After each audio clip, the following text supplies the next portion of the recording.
히브리서 11장 1절로 3절까지 같이 다 같이 한번 같이 읽겠습니다. 시작. 믿음은 바라는 것들의 실상이요 보이지 않는 것들의 증거니 선진들이 이로써 증거를 얻었느니라. 믿음으로 모든 세계가 하나님의 말씀으로 지어진 줄을 우리가 아나니 보이는 것은 나타나는 것으로 말미암아 된 것이 아니니라. 히브리서 11장을 흔히 믿음장이라고 이렇게 얘기하고 있는데 제가 이제 말씀을 읽으면서 증인들의 장이다 이렇게 좀 명명을 하고 싶습니다. 자, 또 우리 히브리서 11장을 들어갈 때마다 믿음이 뭡니까? 라고 이제 질문을 하면 항상 이제 우리가 그 대답할 때 믿음은 바라는 것들의 실상이요 보지 못하는 거의 증거입니다. 이렇게 이제 대답을 합니다. 걱정하지 마십시오. 제가 안 물어볼 거니까. 자, 믿음이 뭐냐라고 이제 이렇게 정의를 내리라고 하면 참 막연하죠.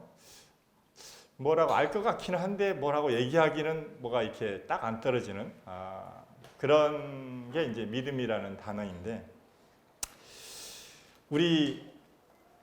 혹시 우리 여기 3절에 보니까 이렇게 말씀이 되어 있어요. 믿음으로 모든 세계가 하나님의 말씀으로 지어진 줄 우리가 아나니 보이는 것은 나타난 것으로 말미암아 된 것이 아니니라. 보이는 것은 안 보이는 것으로 말미암아 되었다. 이 말씀에 이렇게 되어 있습니다. 그러면 이 세계는 보이는 세계도 있고 보이지 않는 세계도 있다. 이렇게 말씀하시는 거잖아요. 말씀이 분명히 이렇게 되어 있으니까 분명히 보이지 않는 세계도 있다고 말씀하는 거잖아요. 사실은 우리가 이 땅에서 살면서 보이는 세계만 있다고 믿고 살아가진 않아요. 그렇죠? 지금 흔히 우리가 들고 있는 손에 있는 스마트폰도 사실은 보이지 않는 전파가 와서 온갖 가지 음성 통화도 하고 영상 통화도 하고 여러 가지 영상도 보고 정보도 보고 서칭도 하고 그러잖아요. 보이지 않는 걸로 하고 있지 않습니까? 자, 우리 어린 학생들하고 이렇게 게임을 할 때 그런 게임을 했던 기억이 납니다. 한 아이를 이렇게 눈을 가려놓고 뒤에 있는 아이가 저기 이제 그 표대를 돌아오는 게임을 할 때 보면 앞에 아이한테 오른쪽으로 가, 왼쪽으로 가, 아니야, 왼쪽, 오른쪽, 앞으로 계속 가, 좋아, 돌아 이렇게 이제 하면 그 눈을 가린 아이가 이제 그걸 보고 그걸 그대로 듣고 돌아오잖아요. 근데 이제 앞에 있는 아이가 자기가 눈을 가렸는데도 불구하고 아니야, 넌 오른쪽이라고 말했지만 난 왼쪽인 것 같아. 그럼 내 생각대로 가면 어떻게 되겠어요? 아마 그 경기에서 절대 이길 수가 없겠죠. 이제 앞에 있는 눈을 가린 아이가 내가 눈을 가렸고 내가 볼 수 없고 내 뒤에 있는 아이가 나는 못 보지만 보기 때문에 내가 어디로 가야 될지 뒤에서 말을 해주면 내가 그걸 듣고 그 아이의 말을 믿고 따라서 그대로 하면 어떻게 돼요? 우리가 한 팀이 돼가지고 그 무사히 그 목표한 곳을 돌아서 이렇게 같이 경쟁한 팀과 겨뤘을 때 이길 수가 있는 거잖아요. 그렇습니다. 그러니까 우리가 사실은 보이지 않는 세계를 우리가 볼 수는 없어요. 저도 그렇습니다. 볼 수가 없습니다. 그런데 보이지 않는 세계가 이 성경 말씀에 보니까 보이는 것은 보이지 않는 세계로 말미암았다 이렇게 말씀을 하고 있습니다. 그러면 이 그리스도인들에게 물론 바깥에 예수님을 믿지 않는 하나님을 믿지 않는 사람들한테 보이지 않는 세계가 있다고 말하는 것은 사실은 그분들한테 콩으로 매주를 쏜다 그래도 믿기 힘든 말일 겁니다. 그런데 우리는 이게 성경이 사실인 것을 믿기 때문에 하나님이 거짓말하시는 분이 아니라는 사실을 알기 때문에 이 말씀에 보이지 않는 세계가 있다는 것을 우리가 봤습니다. 그리스도인들은 전에도 한번 말씀을 드린 것 같은데 보이는 세계와 보이지 않는 세계 중간에 끼어 있는 존재들입니다. 그래서 이 보이는 것에 의지하고 살고 있는 세상 사람들에게 보이지 않는 세계를 소개하는 역할을 그리스도인들이 하는 역할을 우리가 맡았습니다.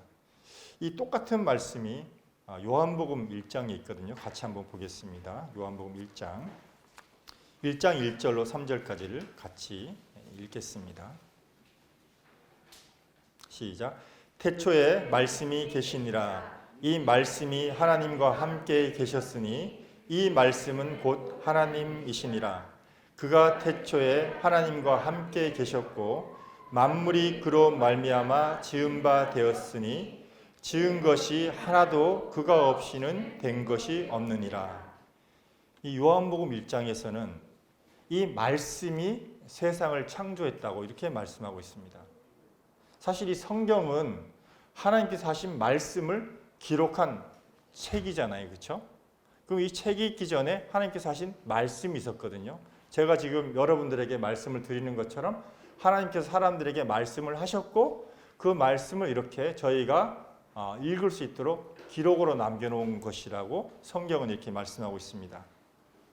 자, 여기에서 태초에 말씀이 계시니라 1절에 있는데 이 계시니라는 이 말씀이 문법적으로 어려운 말인데 미완료형이라고 합니다. 계시니라. 태초에 말씀이 계셨잖아요. 우리 성경적인 역사 관점에서 한 6,000년 전에 하나님께서 말씀으로 천지를 창조하셨어요. 또 이 성경에 보니까 그 말씀이 바로 예수 그리스도라고 말씀하고 있는데 말씀이 계시니라고 하니 계시니라가 미완료형입니다. 출애굽기에서 보면 이 모세가 하나님 이스라엘 백성들에게 누가 보내서 왔다고 제가 말을 할까요?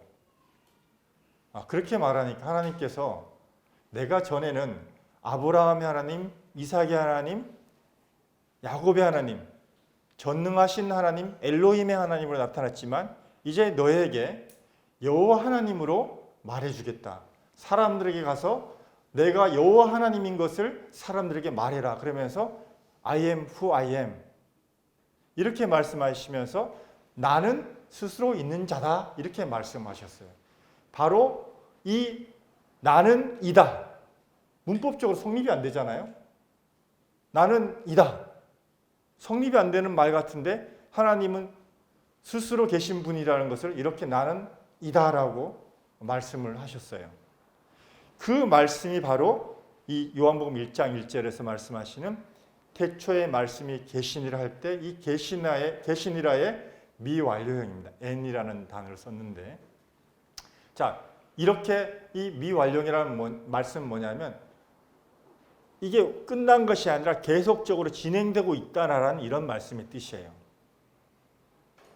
그래서 이 완료형이 뭐냐면 원래 단어가 이 파생이 된 원래 온 의미가 뭐냐면 aim이다. aim이 있지 않습니까? 이다 라고 하는 그 단어에서 왔습니다. 그래서 이 결국엔 이 계신이라고 하는 요한복음 1장 1절의 말씀이 종결점이 찍어지는 데가 있습니다. 계시록 21장을 한번 보겠습니다. 21장 6절입니다. 같이 읽겠습니다. 또 내게 말씀하시되 이루었도다. 나는 알파와 오메가요 처음과 마지막이라. 내가 생명수 샘물을 목마른 자에게 값없이 주리니. 여기에서 이 요한복음 1장에 나온 계시니라의 원 단어 그게 뭐냐면 나는 알파와 오메가요. 이 요가 바로 그런 의미입니다. 이 계시록에 가서는 하나님께서 이제는 말씀의 완료형 내가 시작부터 시작해서 모든 과정과 오메가까지 결과 종결되는 점까지 내가 모든 것이다라고 하나님께서 말씀하셨어요. 요한복음 1장에서는 우리에게 소개할 때 바로 태초에 말씀하신 그분, 천지를 창조하신 그분이 계속적으로 우리에게 진행형으로 나타나시는 그 말씀이다라고 말씀하시고 그 말씀이 세계를 창조하셨고 여전히 나에게 영향력을 미치고 계시는 그런 분이다라고 말씀하고 있습니다. 그래서 이 7절에 계시록 21장 성경을 폈으니까 보겠습니다. 이기는 자는 이것들을 상속으로 받으리라. 나는 그의 하나님이 되고 그는 내 아들이 되리라. 7절에 보니까 이기는 자라고 말씀하고 있습니다. 그러면 지는 자도 있잖아요. 그 다음 절에 나와 있습니다. 지는 자는 어떠한 사람이냐면 그러나 8절에 그러나 두려워하는 자들과 믿지 아니하는 자들과 흉악한 자들과 살인자들과 음행하는 자들과 점술가들과 우상 숭배자들과 거짓말하는 모든 자들은 불과 유황으로 타는 못에 던져지리니 이것이 둘째 사망이라.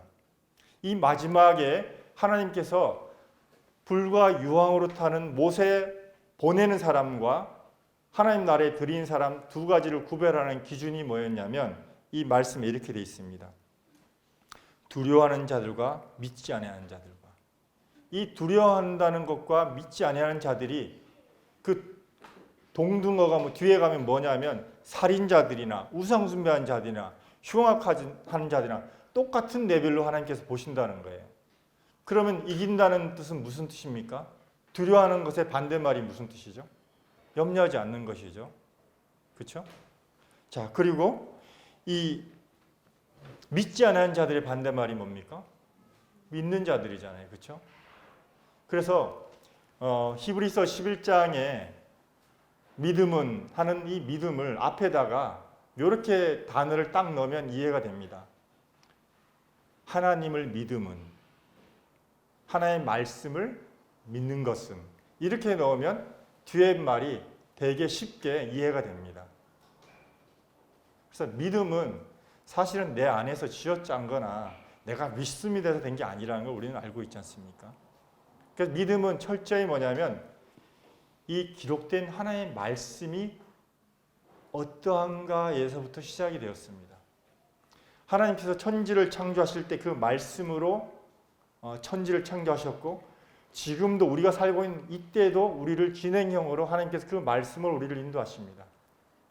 다시 말하면 우리가 구원받았을 때 어떻게 구원받았죠?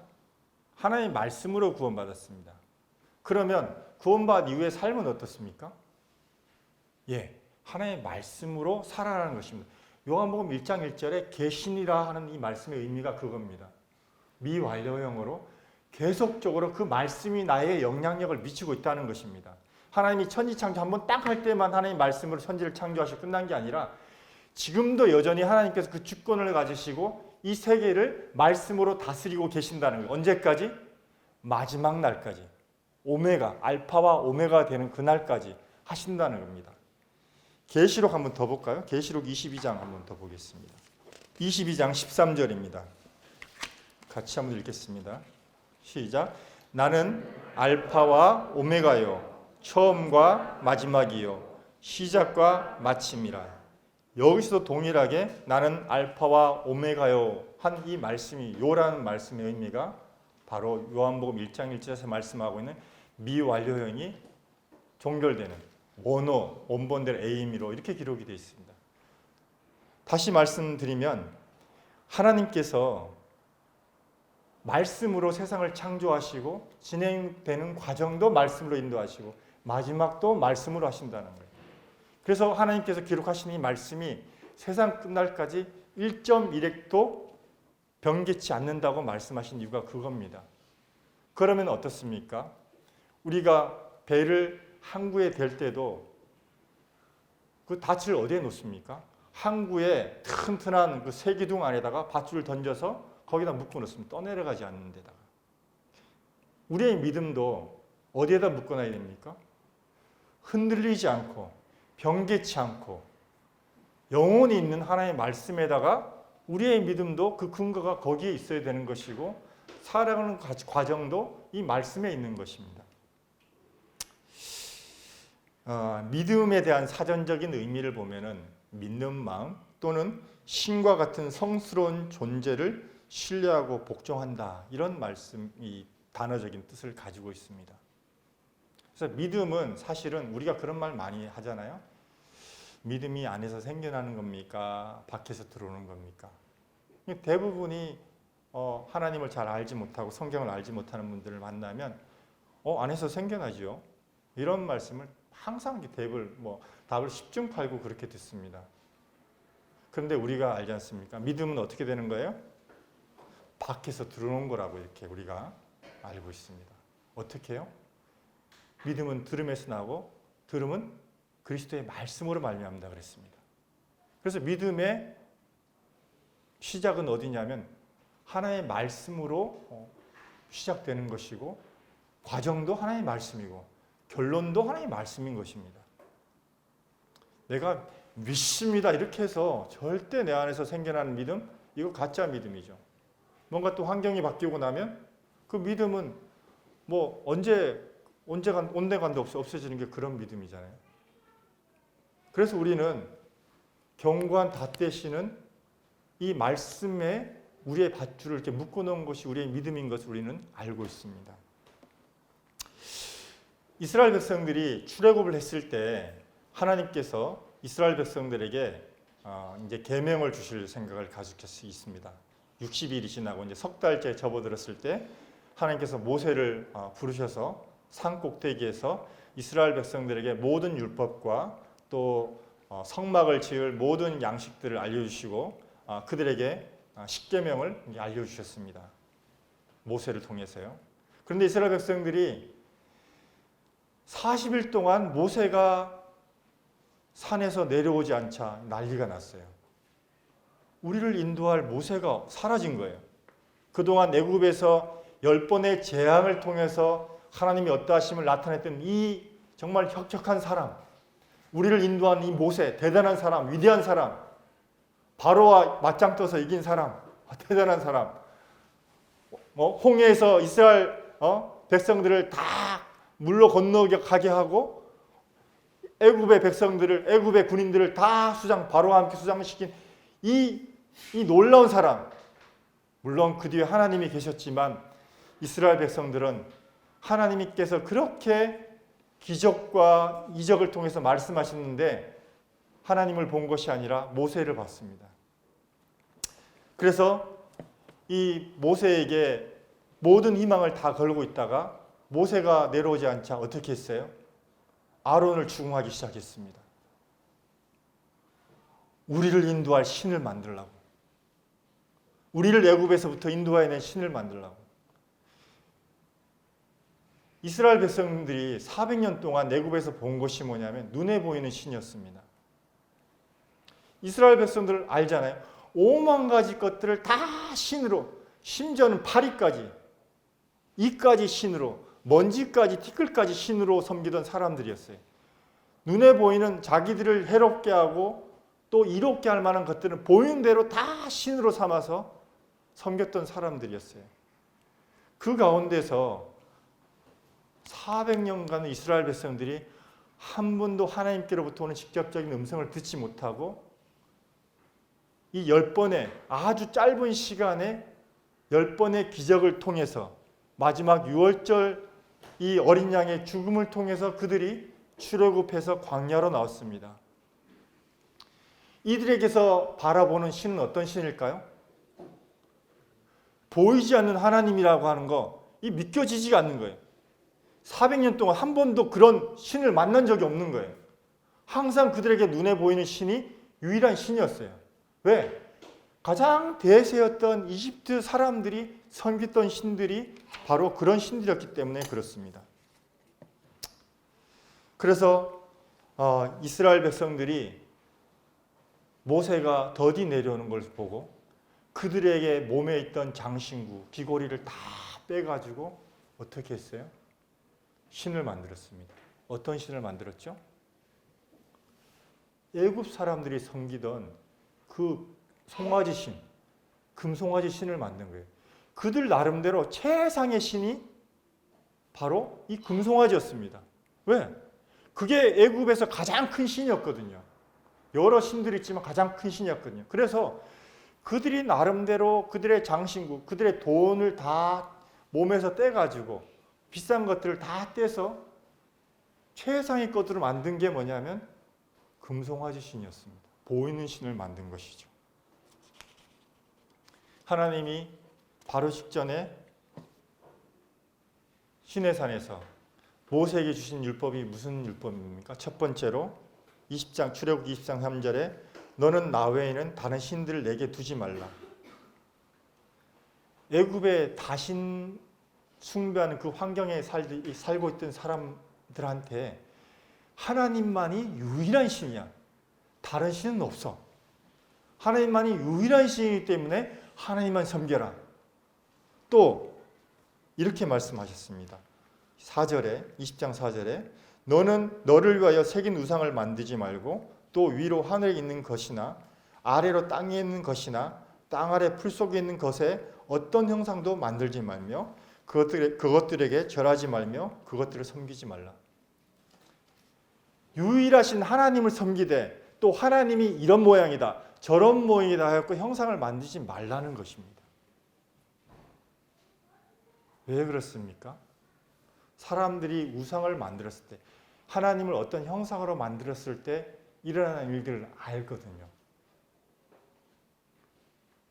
송아지를 만들었어요. 송아지를 만들면 송아지로 하나님 형상을 만들면 어떻습니까? 송아지는 사람보다 못한 존재예요. 세상에 어떤 피조물도 사람보다 못한 존재예요. 태양이라 할지라도 사람보다 못한 존재예요. 그렇잖아요? 태양이 말을 할 수 있나요? 하나님과 교제할 수 있나요? 하나님께서 사람을 만드실 때 이 세상에 가장 존귀한 존재로 사람을 만들었습니다. 그러면 사람으로 하나님이라고 사람 모양으로 하나님을 만든다 할지라도 그게 하나님일 수가 없잖아요. 하나님은 그런 것들로 제한되고 국한될 수 있는 존재가 아닌 것입니다. 하나님의 가치를 그런 것으로 대신할 수 없는 것입니다.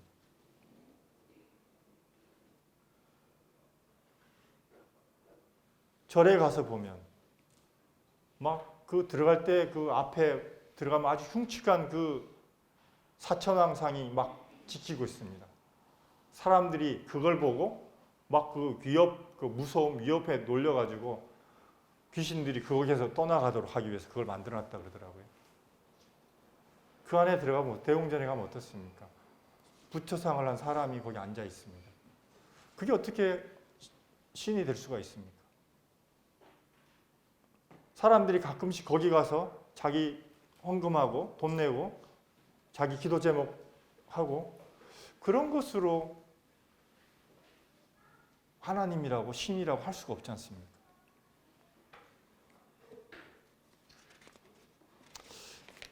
출애굽한 이스라엘 백성들에게 이 출애굽했다는 것, 이스라엘 백성들이 애굽에서 종살이하고 나왔다고 하는 이것은 우리가 죄의 종되었다가 예수 그리스도로 말미암아 거듭난 이것을 비유하는 그림자입니다. 똑같습니다. 우리가 죄의 종살이하서 죄의 종노릇하다가 예수님께서 십자가에 돌아가셔서 십자가에서 우리의 모든 죄를 다 지고 가셔서 다 짊어지고 가셨기 때문에 우리가 이제 죄에서 구속함을 입어서 이제 하나님의 자녀가 되었습니다. 하나님께서 이스라엘 백성들에게 하나님만이 유일한 신이고 더 어떤 것으로 형상을 만들지 말라고 하셨다 그러면 동일하게 우리가 그 십계명을 바라면서 거듭난 우리는 죄에서 구속받은 우리는 어때야 됐습니까? 똑같습니다. 그 어떤 것으로도 하나님의 형상을 만들지 말고 그 어떤 것으로도 하나님이라고 하지 말아야 되는 것입니다. 이 하나님께서 우리들에게 이 보이는 것, 사실은 우리가 참 거기에 익숙해져 있습니다. 보이는 게 전부야. 보이지 않는 미래는 내가 뭔가 준비해야 돼. 이런 것에 너무나도 익숙해 있고 그렇게 주변에서 사람들이 다 그렇게 말을 합니다. 근데 하나님께서는 나는 보이지 않는 존재야.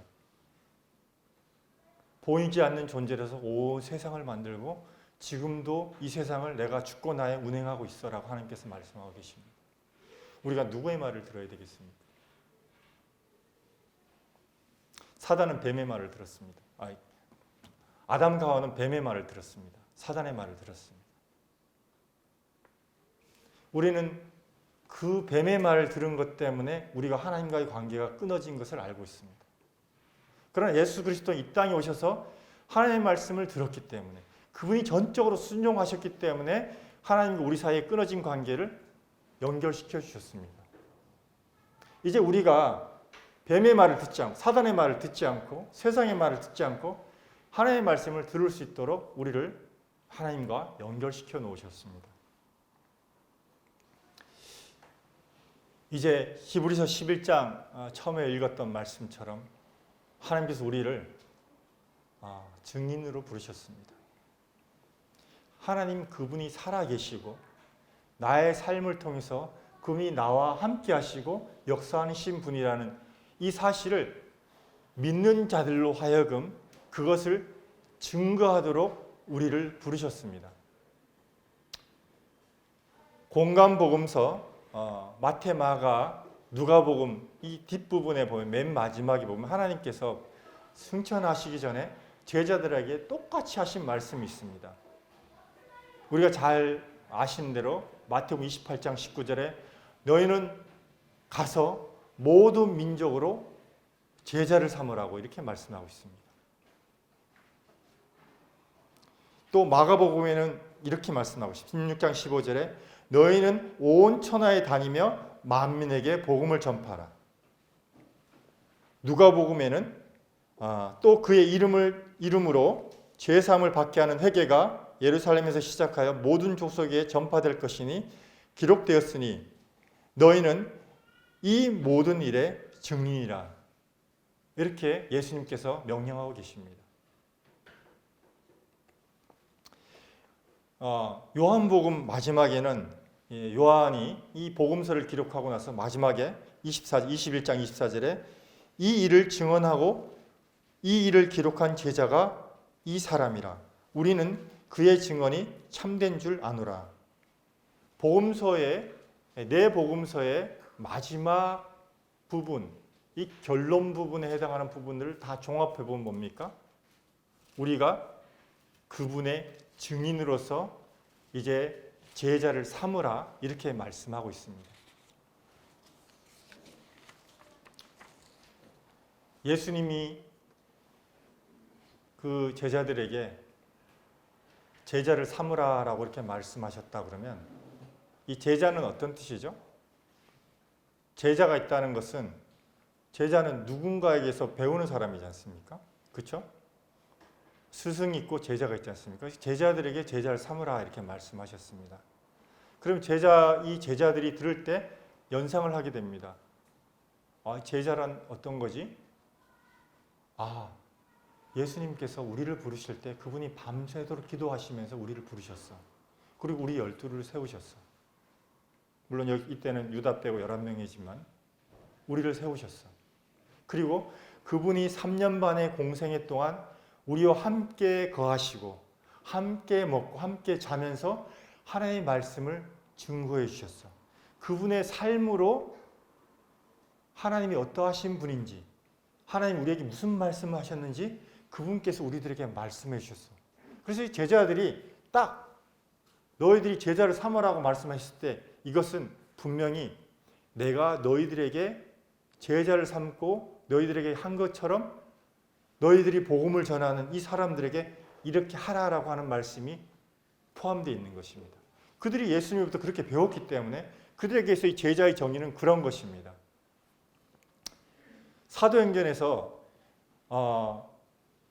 찾아봤어요. 제가 어제 서칭을 해가지고 찾아봤어요. 사도행전에 믿는 사람들에 대해서 지칭하는 단어가 성도라는 단어가 4번 나옵니다. 거룩한 사람, 거룩한 무리라고 하는 사람, 이 뜻이 4번 나옵니다. 그런데 기존에 거듭난 예수님 때에 믿고 제자가 됐던 예수님을 따르고 있던 사람들 말고 이제 이 제자들에 의해서 복음을 듣고 거듭난 사람들에게 이 무리들을 지칭하는 단어가 제자라는 단어가 무려 33번이나 성경에 기록되어 있습니다. 제자라고 말하면 어떤가요? 우리 학생들한테 복음을 전할 때 항상 이 걸림돌이 뭐냐면 교회에서 어른들이 간증을 하는 거 보니까 굉장히 참 말씀도 많이 아는 것 같고 뭔가 이렇게 막 간증하시면서 막 내 인생 잘못 살았고 정말 내가 죄를 많이 졌고 예수님께서 이렇게 죄를 용서하시고 그렇게 간증하는 걸 들어보니까 맞아, 나도 저렇게 돼야지 구원받는가. 그러면서 항상 복음을 전하면 다 알고 있는데 나는 아직 아닌 것 같아요. 이런 얘기를 많이 합니다.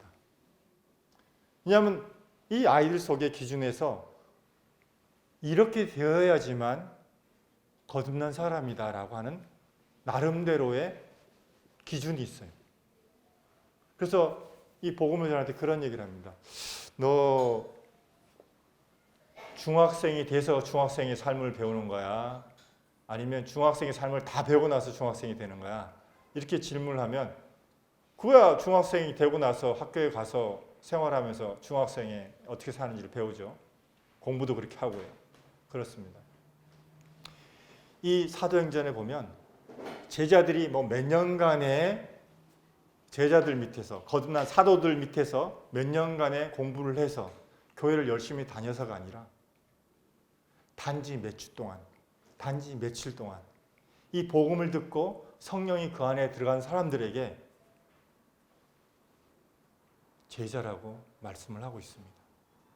제가 사도행전을 보면서 사도 바울이 루스드라에서 안디옥과 이고니온에서 온 그 유대인들이 그 예수 믿는 것을 반대하는 이 유대인들이 와가지고 이 루스드라 사람들을 그 격동을 시키니까 금방 이 바울과 바나바에 대해서 뭐 제우스다, 뭐 스스다 이러면서 막 신으로 받들던 이 사람들이 그 격동시키는 사람들의 말을 듣고 돌멩이 들어서 바울에게 던져서 바울이 죽은 사람처럼 됐습니다. 그래서 죽은 줄 알고 성경에 보니까 밖에 나가 던졌다고 그랬어요. 제자들이 이 바울을 옮겨다가 집에 놓고 둘러보고 있을 때 바울이 일어났어요. 성경에 보면 우리는 그때쯤 되면 어떻게 됩니까? 어제도 저기 보육원 갔더니 이 애들하고 막 이렇게 다퉈가지고 어느 녀석은 눈탱이가 방탱이 된 녀석도 있고 등짝에 상처 났다고 안아주니까 아프다고 그런 녀석도 있고 하는데 사도 바울이 그보다 더 심했지. 그렇지 적진 않잖아요. 금방 여러 사람이 돌멩이 던져서 돌멩이 한 대만 맞아도 그냥 뭐 심상치 않을 텐데 죽을 정도로 맞았는데 성경에서는 마치 잠자고 일어난 사람처럼 아무것도 사도 바울의 상태에서 기록을 하고 있지 않으면서 바울이 일어나서 뭐라고 말하냐면 제자들에게 하나님 나라에 들어가려면 우리가 많은 환난을 겪어야 될 것이다. 이렇게 말하고 있습니다. 금방 복음을 전해가지고 거듭난 사람들에게 자기는 돌에 맞아서 죽다 살아난 사람인데 그 사람들 앞에 제자들에게 이렇게 말해요. 제자들에게 하나님 나라에 들어가려면 이거보다 더한 환난들을 많이 겪어야 됩니다. 뭔가 이렇게 몇 년 동안 복음을 전하고 몇 년 동안 말씀을 양육하고 이런 사람들에게 이런 말을 했다 그러면 뭐 수준이 맞을 것 같은데 바로 직전까지 하나님을 알지 못하다가 예수님을 믿은 이 사람들에게 바울이 이런 강도 높은 예방주사를 놓고 있는 것입니다. 제자는 만들어지는 것이 아니라 태어나는 것입니다. 제자는 내가 교회에 뭐 오래 다녀가지고 성경을 뭐 수십 번 읽어가지고 제자가 되는 것이 아니라 우리가 믿는 순간에 예수님의 제자가 되는 것입니다. 사람의 제자도 아니고요. 우리는 예수 그리스도의 제자가 되는 것입니다. 어떻게 해요? 항상 살아있는 말씀으로 그렇습니다.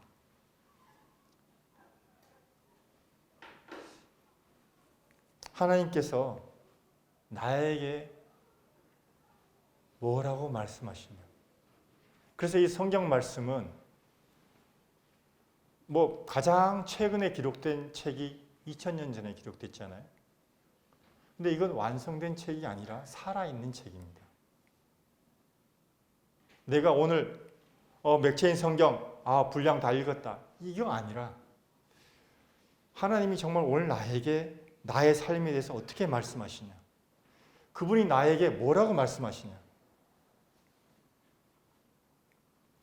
정말 내 삶에 염려가 많고 걱정이 많고 온갖 스트레스에 다 쌓여 있을 때 하나님이 두려워하지 말아라. 염려하지 말아라. 그러면 우리가 여기서 선택을 해야 되는 것입니다. 누구의 말이 맞는 거지? 내 머릿속에 맴돌고 주변 사람들이 했던 말이 맞는 거야? 아니면 예수님께서 이렇게 나에게 지금 오늘 말씀하신 이 말씀이 맞는 거야? 아담과 하와처럼 선악을 알게 한 나무를 앞에 놓고 있는 아담과 하와처럼 우리가 이 말씀 앞에서 하나님의 말씀이 옳은가? 내 감정이 옳은가? 선택을 해야 되는 것입니다.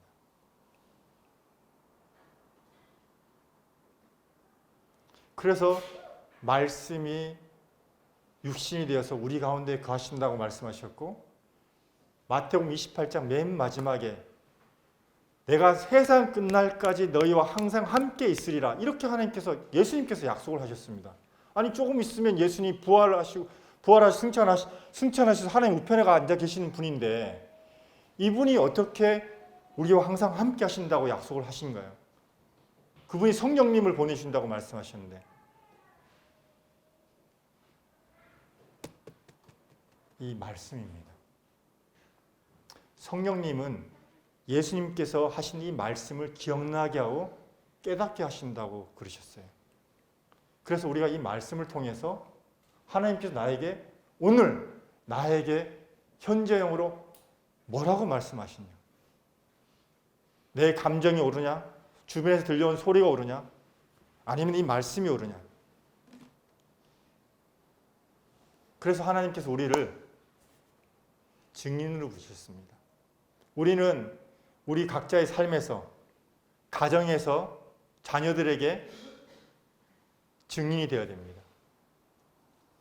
하나님 살아계신 걸, 하나님 나와 함께 하시고 동행하시는 분인 것을 부모들은 자녀에게 증인이 되어야 되는 것입니다.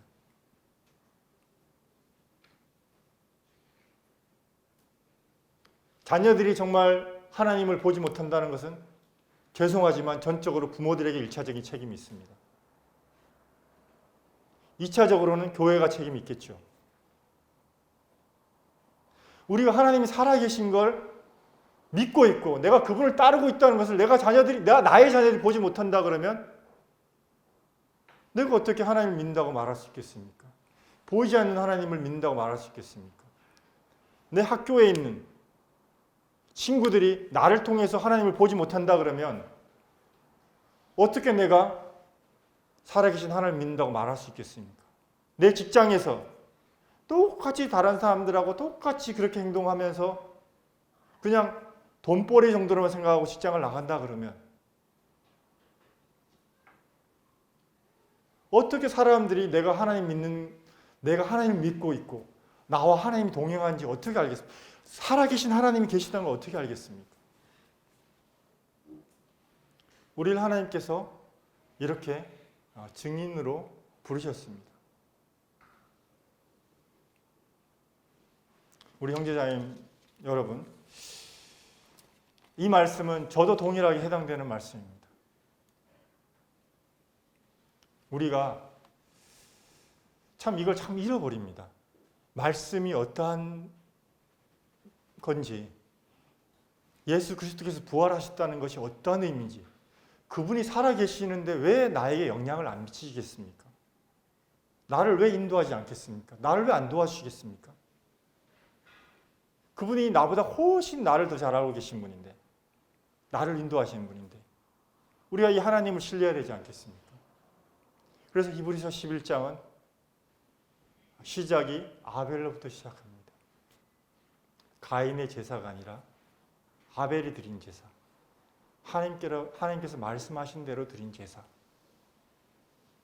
순종으로 드린 제사, 이 제사는 바로 이 하나님의 말씀에 내가 순종하는 것이고 내 생각이 틀렸고 하나님의 말씀이 맞습니다. 우리는 하나님께서 이렇게 증인으로 부르셨습니다. 우리 형제자매 여러분, 정말 이 마지막 시대에 참 뭔가 이 돈이면 다 되는 것 같고 세상에서 뭔가 좋은 직업 가지고 뭐 좋은 환경 속에서 뭐 이렇게 살면은 다 잘 될 것 같고 그걸 다 추구하고 살고 있지만 우리가 나는 알파와 오메가요라고 말씀하신 하나님의 분명한 결론을 안다 그러면 태초에 말씀이 계시니라 하신 이 문장이 우리 가운데 진행형으로 미완료형으로 여전히 살아서 말씀하시고 우리 주변에 있는 구도자들에게 믿음으로 하는 기도, 하나님께 중보하는 기도, 정말 영혼을 살리는 그 믿음의 생활을 우리가 해야 되지 않겠습니까? 같이 기도하고 마치도록 하겠습니다.